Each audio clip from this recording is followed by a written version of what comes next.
1526 में बाबर ने पानीपत की लड़ाई जीतकर मुगल एम्पायर की नींव रखी। एक ऐसा साम्राज्य जो तलवार, ताज और तख्त का मिश्रण था। अकबर का टॉलरेंस और शाहजहां का ताजमहल, सबने मिलकर भारत का इतिहास बदला। ये कहानी है पावर की, कल्चर की और एक शानदार विरासत की। Hello friends, so in the next video in the series of medieval history, we bring Mughal Empire.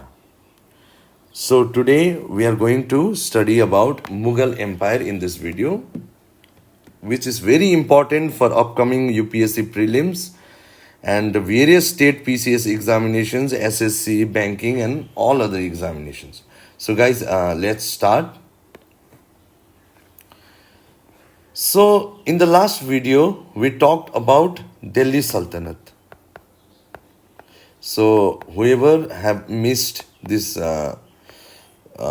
lecture on Delhi Sultanate, please revisit this so that it brings continuation when you study about Mughal Empire. So, after the end of Delhi Sultanate came the Mughal Empire, and it was started or founded by Babur, who led the Mughal Empire in India from 1526 till 1530. 1526, the year is very important because it was the year for the first battle of Panipat. ठीक है? So, in this battle, Babar ने defeat किया था इब्राहिम लोदी को, who was the ruler of Delhi Sultanate under Lodi dynasty. फिर series of battles हुए। हम लोग देखते हैं battle of Khanwa in 1527, battle of Chanderi 1528, battle of Ghaghra in 1529. तो 26, 27, 28, 29 every year there was a battle. Babur was fighting with somebody. So in 1527 in Khanwa he defeated Rana Sanga.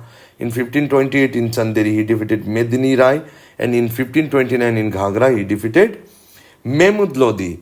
So, Panipat P, Khanwa K, Chanderi C and Ghagra G. ठीक है? तो we can remember like this. P के छत पर गिरे, P के छत से गिरे या छत पर गिरे. You can remember like this. P for Panipat, K for Khanwa, C for Chanderi and G for Ghagra. So you can remember like this. Now, what was the importance and legacy of Babur? He ruled for very brief amount of time, but he introduced gunpowder warfare. Okay, that is important. And he introduced Charbagh Gardens architecture in India.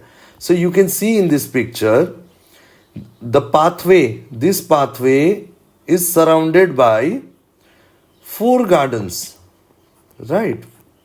This pathway is surrounded by gardens on four sides. So it is known as Charbagh, 4-sided garden, okay?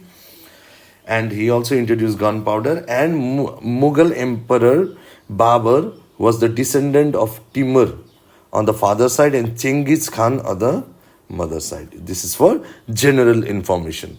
Now, after Babur, we see the advent of Humayun. So, Babur's son Humayun ruled India from 1530 to 40, and then again from 1555 to 56. Because in this period, for 15 years period between 40 to 55, Sher Shah Suri led India. Okay. So Humayun was defeated by Sher Shah Suri at Chausa and Kannauj. He reclaimed Delhi in 1555 but died in 1556. He built Din Panha, and his tomb, Humayun's tomb, was built by wife, which is now UNESCO World Heritage Site. This is the Humayun's tomb. Humayun's tomb. So only thing to remember is Din Panha and Humayun's tomb, and his sister Gulbadan Begum wrote Humayun Nama. So this is also important. Sorry guys. So he also brought Persian painters like Mir Sayyid Ali and Abdul Samad. So this you can remember, okay? Now, next we have Sher Shah Suri. He ruled India from 1540 to 1555. Afghan ruler who founded Sur dynasty.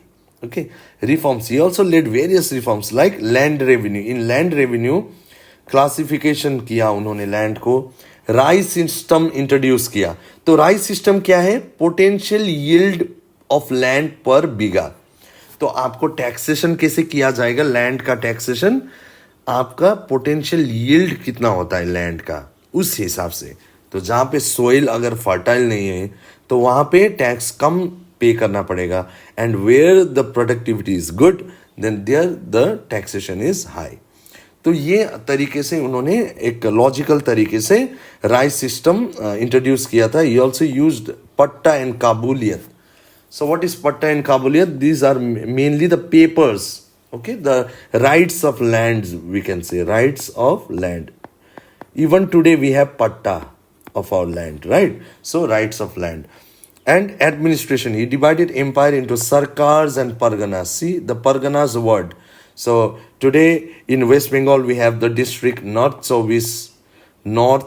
24 Parganas and South 24 Parganas. So we see the term Parganas used by Sher Shah Suri for dividing the empire into Sarkars and Parganas. Sarkars may be the provinces and Parganas may be the districts. Okay. He also built the GT road, very important GT road, Grand Trunk Road. Okay. And he also built sarais. What is sarais? These are highways hotels. Okay. So highway side hotels for travelers, mainly for travelers, it was built. He also introduced dam. That was silver coin. Silver coin भी उन्होंने introduce किया था. तो हम लोग को याद करने का जरूरत है. Sher Shah Suri, he defeated Humayun. He introduced rice system. He also used patta and kabuliyat. He divided empires into sarkars and parganas. He built GT roads. He introduced sarais and dam. So these things you have to remember of Sher Shah Suri. Now moving forward, now we come to one of the most important rulers of Mughal Empire. He was Akbar. Okay, he ruled from 1556 till 1605. तो काफी लंबे समय तक, लगभग 50 years इन्होंने rule किया India में. लगभग 50 years इन्होंने रूल किया था. He defeated Hemu in second battle of Panipat. Though he was very small, but his generals led the second battle of Panipat, and they defeated Hemu or Hemchandra Vikramaditya, right? And he expanded empire through diplomacy and warfare. उन्होंने सिर्फ warfare को use नहीं किया, but diplomacy भी use किया. Marriage diplomacy use किया. इन्होंने Hindus को भी बड़े बड़े पोस्ट दिए अपने एडमिनिस्ट्रेशन में. तो इन्होंने मिल बांट कर सरकार बनाने का इन्होंने प्रयास किया. The key battles were Haldighati in 1576 were he defeated Rana Pratap, Maharana Rana Pratap. So in administration if you look, he divided the empires into subhas. Okay, that's why they used to appoint subedar for the subhas. Okay, so subhas means province. He introduced mansabdari system. Very important. Mansabdari system means ranks of officials. Okay. So officials were hierarchized, or hierarchy was maintained on the basis of ranks, and that was known as Mansabdari system. And the various ranks were Jat and Sawar ranks. Okay. Land revenue. He introduced Dehsala system. Mainly his finance minister Raja Todarmal, he introduced Dehsala system. See, Raja Todarmal is a Hindu ruler. So he, Akbar, placed Raja Todarmal as finance minister in his Mughal empire. So Mughal rule. And he also, Raja Todarmal introduced Dehsala system, that was mainly a land taxation system, like rice system we talked about Sher Shah Suri. So Dehsala system was, taxation was on the basis of average yield of 10 years. Okay guys? So average yield of 10 years was calculated, and only on the basis of that taxation was done. Okay, so very logical thing. Okay, he promoted Sulhi Kul. Sulhi Kul means a policy of religious tolerance and harmony. तो उन्होंने एक नया policy या philosophy दिया था, उसका नाम था सुलही कुल. Okay, and he also introduced Din Illahi. Okay, it was based on religious mutualism and tolerance and harmony. He also abolished jizya. Jizya क्या था? नॉन मुस्लिम्स से जो टैक्स लिया जाता था उसको अकबर ने अबॉलिश किया था, हटाया था. He also built Agra fort, Fatehpur Sikri. आप लोग यहाँ पे देख सकते हैं बुलंद दरवाजा, very famous world heritage site of Fatehpur Sikri. बुलंद दरवाजा is this a magnificent gateway. क्योंकि इंडो इस्लामिक आर्किटेक्चर में हम लोग देखते हैं कि गेटवेज वगैरह बहुत इलाबोरेट एंड बहुत बढ़िया बनाया जाता था. ओके, बहुत बड़ा बनाया जाता था. एंड आगरा फोर्ट देख सकते हैं आप, आगरा फोर्ट, ये है Agra fort. Okay guys, now he also promoted arts, Persian, Hindi literature, right? He introduced Jharukha Darshan, Ilahi era. Okay, so based on his Din Illahi principle philosophy, he started Ilahi era. And he also introduced Jharukha Darshan. What is Jharukha Darshan? So hearing the grievance of public. ठीक है, तो he used to appear before the public to listen to their grievance. So that was Jharukha Darshan. Now Navratnas, so a unique concept. He had 9 jewels or 9 personalities, esteemed personalities in his court for various decision making or various. So they had, like now we say Bharat Ratna, right? So there are very few Bharat Ratnas. Like that, they had Navratnas, very talented people.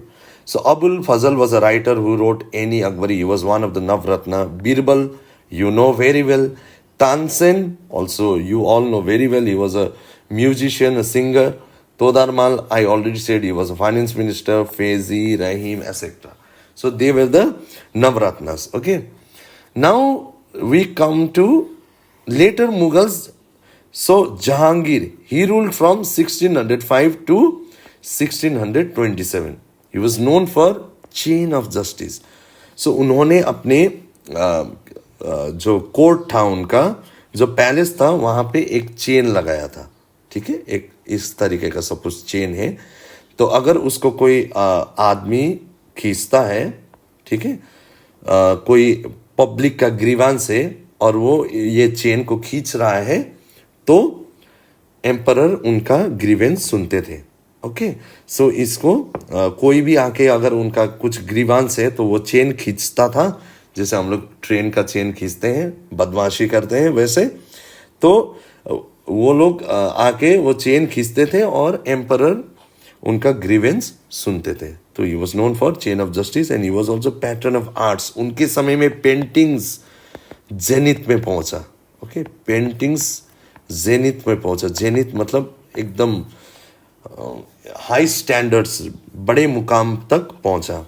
He married Noor Jahan. ट्रैवलग इनका था, travelling जो history था इनका, इनको लिखा था Tuzuk-e Jahangiri. Okay, so in his era, the popularity of murakas happened. Okay, so what are murakas? It is album of individually mounted paintings. Okay, now like we have album, right? तो album होता है, यहाँ पे एक फोटो होता है, नीचे एक फोटो, फिर यहाँ पे फोटो, फिर फोटो, वैसे टाइप का इंडिविजुअली माउंटेड पेंटिंग्स. एक पेज में एक पेंटिंग, दूसरा पेज में दूसरा पेंटिंग. तो छोटा पेंटिंग्स का, मिनिएचर पेंटिंग्स का इन्होंने एक एल्बम टाइप का बनाया. उस समय में, जहांगीर के समय में ये पॉपुलर हुआ था मुराकास. ओके, सो ये था मिनिएचर पेंटिंग्स. ओके, और बड़े पेंटिंग्स को हम लोग क्या बोलते हैं? अगर आपका वॉल में जो बड़ा बड़ा पेंटिंग्स लगता है उसको बोलते हैं म्यूरल्स. ओके, और छोटा पेंटिंग्स को बोलते हैं मिनिएचर पेंटिंग्स। अभी देखिए नेक्स्ट रूलर है Shah Jahan, who ruled from 1628 till 1658। इनका समय फेमस है आर्किटेक्चर के लिए। जहांगीर का रूल फेमस था पेंटिंग्स के लिए, लिटरेचर के लिए, और शाहजहां का फेमस है आर्किटेक्चर के लिए। आप देख सकते हैं जामा मस्जिद, जामा मस्जिद, आप देख सकते हैं Taj Mahal, one of the 7 wonders of the world. और ये देख सकते हैं आप रेड फोर्ट, जहाँ से अब भी हमारे देश के प्रधानमंत्री यहाँ से अपना 15 अगस्त का इंडिपेंडेंस डे का स्पीच यहाँ से देते हैं। तो it has a huge strategic importance for India. So he build Taj Mahal, Red Fort, Jama Masjid. He was pattern of architecture and fine arts. So इस समय का टेरिटोरियल एक्सपेंशन भी काफ़ी ज़्यादा हुआ था इस समय शाहजहां के टाइम में। अभी जब औरंगजेब का समय आया 1658 टू 1707, पेंटिंग्स, ठीक है, आर्किटेक्चर, लिटरेचर, ये सब ने क्या लिया? ये सब ने लिया बैक सीट, मतलब ये सब इग्नोर होने लगे, ठीक है। क्योंकि औरंगजेब के समय में ही had to face Maratha resistance under Shivaji. तो एक स्ट्रॉन्ग मराठा रूल इमर्ज हुआ था, जिसके कारण इनको डेक्कन में काफी समय बिताना पड़ा, लॉन्ग कैंपेन्स इन डेक्कन। इस वजह से वॉर करते करते क्या हो जाता है, when there is a war there is always a economic crisis. और जब इकोनॉमिक क्राइसिस होता है तो empire, big empires are shaken. Okay, you can take the example of Holy Roman Empire, you can take the example of Delhi Sultanate, you can take the example of Mughal Empire, you can take the example of British rule in India. When World War First and Second happened, तब क्या हुआ कि the British economy was rattled, it was shaken badly because of the continuous wars. So क्या हुआ? Economic crisis हुआ, तो empire, big empires shake। उसके वजह से इंडिया को 1947 में जाके not only India but several other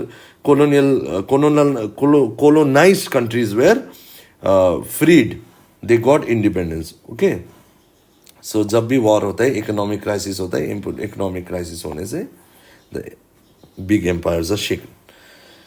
and Aurangzeb was the last powerful Mughal, क्योंकि इनके पॉलिसीज थे, इनके कंटिन्यूस वॉर्स के वजह से। उसके बाद हम लोग देखते हैं कि series of weak rulers, okay, economic crisis हुआ, जब इकोनॉमी खराब हो चुका है तो obviously there will be a dearth, और there will be a dearth of strong rulers. तो यही हुआ उस समय में जाके।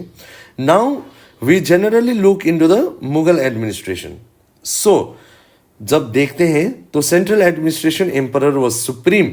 की officials included wazir, who looked over finance, mir bakhshi, military, सदर उस सदर, religious diwani insha, correspondence, meet summon, household. So basically you have to remember only 2 or 3 which are important, okay? They can be asked in the exam, क्योंकि ancient history, art and culture, medieval history से काफ़ी ज़्यादा terminologies पूछे जाते हैं हमारे UPSC और WBCS exam, state PCS exams इसमें, ठीक है।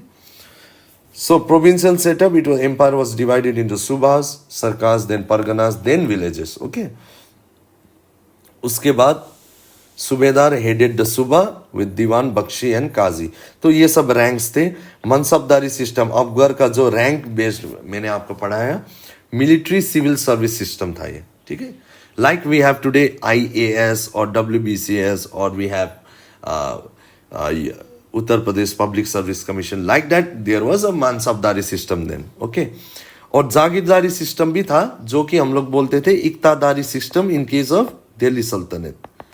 दिल्ली सल्तनत का टाइम में बोलते थे हम लोग iqtadar system, and that was now terminology was changed and jagirdari system was introduced where nobles were given land revenue instead of salary। वही था, इक्तादारी में भी वही था। and frequent transfers were there to prevent power accumulation। अब भी क्या सिस्टम है कि बड़े बड़े ब्यूरोक्रेट्स जो होते हैं एक ही पोस्ट में 3 ईयर्स से ज्यादा नॉर्मली उन लोगों को रखा नहीं जाता, ताकि टू प्रिवेंट पावर एक्यूमुलेशन। तो वो सिस्टम उस समय भी था। And what about revenue system? Todarmal's bandobast system, okay, जो हम लोग पढ़े थे, dahsala system with land measurement. तो ये था बंदोबस्त, एनी देहसाला, जो 10 ईयर एवरेज का बोल रहे हैं हम लोग, ये सब चीज था। ऑफिशियल्स क्या होते थे? अमील, कानूंगो, पटवारी, ये सब चीज आप लोग थोड़ा देख सकते हैं। ओके, सोसाइटी कैसा था? ऑब्वियसली हायरार्किकल था, नोबल फ्यूडल सिस्टम था, तो नोबल्स थे, फिर जमींदार, फिर आर्टिजन्स, पीजेंट्स और स्लेव्स। ठीक है, अर्बन सेंटर्स भी थे, क्योंकि Delhi had emerged as a capital, Agra भी काफी इंपॉर्टेंट हो गया था, Lahore. Okay, gender, women's role varied, but purdah in upper classes, तो अपर क्लासेस में हम लोग देखते हैं कि पर्दा system was prevalent. Religion, Akbar promoted tolerance, Aurangzeb was Orthodox. ठीक है, क्योंकि औरंगजेब ने तो जिजिया टैक्स को री इम्पोज करना शुरू किया था, जिसको अकबर ने एबॉलिश किया था। Economy, agriculture was the main stay with surplus in crops like cotton and Indigo. ठीक है guys, handicrafts flourished obviously because kingdom था, रूलर्स थे, तो उनको ज्वेलरी चाहिए, पॉटरी चाहिए, टेक्सटाइल्स चाहिए। ओके, ट्रेड इनलैंड और मैरीटाइम। ठीक है, और हैंडीक्राफ्ट से हम लोग देखते हैं कि अपर क्लास के लिए अलग सा हैंडीक्राफ्ट, अलग सा पॉटरी, अलग सा टेक्सटाइल, लोअर क्लास के लिए अलग सा। वैसा तो अभी भी है, वैसे ही पहले भी था। और की पोर्ट्स थे उस समय सूरत, कैम्बे और हुगली। और कॉइनेज, स्टैंडर्डाइज सिल्वर रुपया उस समय था। ओके, तो कॉइन्स था। आर्ट एंड आर्किटेक्चर, तो उस समय क्या था कि पहले तो हम लोग इंडिया में इस्लामिक आर्किटेक्चर उतना दिखाई नहीं देता था। After the advent of Delhi Sultanate and then predominantly under Mughal rule, we see the advent of Indo Islamic architecture and Indo Persian blend. We can see in Fatehpur Sikri, Taj Mahal और रेड फोर्ट। तो कुछ Indian जो ancient जो आर्किटेक्चर था, वो elements भी हम लोग को दिखाई देता है ताजमहल में, जैसे छतराज। ओके, मैं अभी दिखाऊंगा आप लोगों को। एंड कुछ इस्लामिक, जैसे मिहरब हो गया, जालीज हो गया, कैलीग्राफी हो गया, अरेबिस्क टेक्निक हो गया, वो सब फिर इस्लामिक आर्किटेक्चर के हम लोग देखते हैं। तो कोई भी अगर जब फॉरेन रूल आता है, तो they bring with them not only soldiers, but they bring also architecture, they also bring paintings, they also bring art. Okay, so ये सब होता है। म्यूजिक फॉर्म्स चेंज हो जाता है, जैसे इंडो इस्लामिक कल्चर शुरू हो जाने के बाद, मुगल्स का एडवेंट हो जाने के बाद, there started Hindustani classical music. Hindustani music form में उसका भी इन्फ्लुएंस रहा। Okay, in painting we see miniature schools flourished mainly under Jahangir. Okay guys, उसके बाद हम लोग देखते हैं लिटरेचर में पर्शियन जो था वो कोर्ट लैंग्वेज हो गया था, उर्दू भी इमर्ज हो रहा था, और अकबरनामा और बाबरनामा जैसे उर्दू में भी बुक्स या ट्रिटाइस लिखे गए थे। Music patronize specially under Akbar, so Tansen was there. आप लोग देख सकते हैं जब इकोनॉमी अच्छा होता है, म्यूजिक अच्छा हो जाता है, आर्किटेक्चर अच्छा हो जाता है, पेंटिंग अच्छा हो जाता है। जब वॉर में इंडल्ज रहेंगे, जब इकोनॉमी डाउन रहेगा, तो ये सब चीज क्या ले जाते हैं? Back seat. Now features of Indo Islamic architecture, very important for art and culture. So arts and domes, ठीक है, मैं आपको ये ताजमहल का पिक्चर के साथ ये एक्सप्लेन करना चाहूंगा। आर्क्स एंड डोम्स, तो ये है आपका डोम। ठीक है, तो ये आप देख सकते हैं dome. Okay, and arches. Okay, तो ये है आर्क्स, ये जो दिख रहा है आपको, जैसा ये डिजाइन होता है, ये सब खिड़की का ऊपर या ये जो मिहरब्स है उसका ऊपर, तो ये है arches. Okay, and minarets. Okay, so these are minarets. Okay, minars और मीनारेट्स, तो साइड में मीनार्स है, कुतुब मीनार जैसा। Okay, then we have large courtyards, तो चार बाग आर्किटेक्चर यहाँ पे देख सकते हैं आप लोग। ठीक है, तो ताजमहल के आगे भी कोर्टयार्ड है, ठीक है। उसके बाद कैलीग्राफी, तो कुछ कुछ लिखा होता था अंदर में, हैंड राइटिंग जो होता था अच्छा अच्छा, जो पर्शियन लैंग्वेज में, उर्दू लैंग्वेज में लिखा जाता था, कैलीग्राफी, ओके, इंस्क्राइब किया जाता था। क्योंकि इंडो इस्लामिक आर्किटेक्चर में हम लोग देखते हैं आइडल वर्शिप प्रिविलेंट नहीं है, तो कोई भी आर्किटेक्चर में, मेनली रिलीजियस आर्किटेक्चर में हम लोग आइडल्स नहीं देखते हैं। उसके अलावा हम लोग देखते हैं, मतलब आइडियल्स नहीं देखते हैं, तो क्या देखते हैं हम लोग देखते हैं नेचर्स एलिमेंट्स, जैसे फ्लोरल पैटर्न्स हो गया, ओके, कैलीग्राफी हो गया। तो ये सब चीज़ इंडो इस्लामिक आर्किटेक्चर में हम लोग देखते हैं, ज्योमेट्रिक एंड फ्लोरल पैटर्न्स, ठीक है। यहाँ पे हम लोग ने मार्क किया हुआ है this one, okay. Charbagh gardens, use of red sandstone and marble, okay. So इसको वाइट मार्बल से बनाया गया है, ताजमहल को। रेड फोर्ट को रेड सैंडस्टोन से बनाया गया है। Domed gateways, large domed gateways, जैसे मैंने दिखाया था आप लोग को बुलंद दरवाजा, ओके। सो फतेहपुर सीकरी में एंटर करने के लिए था Buland Darwaza, which was a domed gateway, large domed. So jalis होते थे, these are jalis, okay, so this is Muslim architecture, jalis, and mihrab and minbar, ये होते थे mihrab and minbar, okay, and synthesis with local styles like छतरास, तो ये temple architecture से लिया गया है छतरास, ओके। तो ये ब्यूटीफुल, माने इंडिया का जो डाइवर्स कल्चर है उसको, उसका झलक है ये, कि we can also see temple architecture being done in beautifully in Taj Mahal and other several Islamic architecture, okay। तो ये सब चीज़ हम लोग देखते हैं। Now religion and policy, Akbar ने सुली-कुल दीन-इल्लाही शुरू किया। सुली-कुल was policy of religious tolerance. दीन-इल्लाही was a religion, okay, it was a new sect that was founded by Akbar. He abolished jizya, okay, non-Muslim tax. But Aurangzeb reimposed jizya and he was an orthodox Sunni. He alienated non-Muslims, okay. And that was also the reason for his downfall. Now, decline कैसे हुआ? 1707 से 1857, जबकि post Aurangzeb हम लोग देखते हैं the series of weak rulers like Farooq शियार हो गए, okay, Farooq शियार, we had Mohammad Shah Rangeela, okay, Mohammad Shah Rangeela, and several other leaders who were very weak, Akbar too, okay. So last we had Bahadur Shah Jafar, who was the last Mughal ruler, and he was deposed after 1857 revolt. So how did the decline of the empire happen? What were the reasons? So successors were weak, okay, that I have already explained. Rise of regional kingdoms, जैसे बंगाल ने अपना खुद ये मुर्शिद कुली खान ने खुद establish किया, independent rule जैसा, ऑटोनॉमी जैसा बनाया, okay. British east India company gained power, और फॉरेन इन्वेजन्स भी हुए, जैसे नादिर शाह, अहमद शाह अब्दाली ने इंडिया को प्लंडर किया था उस समय, okay. And Bahadur Shah last Mughal was, Bahadur Shah Zafar the last Mughal was deposed after 1857 revolt. तो आज हम लोग का मुगल एम्पायर खत्म होता है। And now will also bring several other subjects in our videos, okay, like environment. My students have also requested for environment videos on environment, so I'll also bring videos on environment and ecology, and also other subjects like polity, economy and all. Thank you so much guys, and please like, share and subscribe my channel for more such educational content.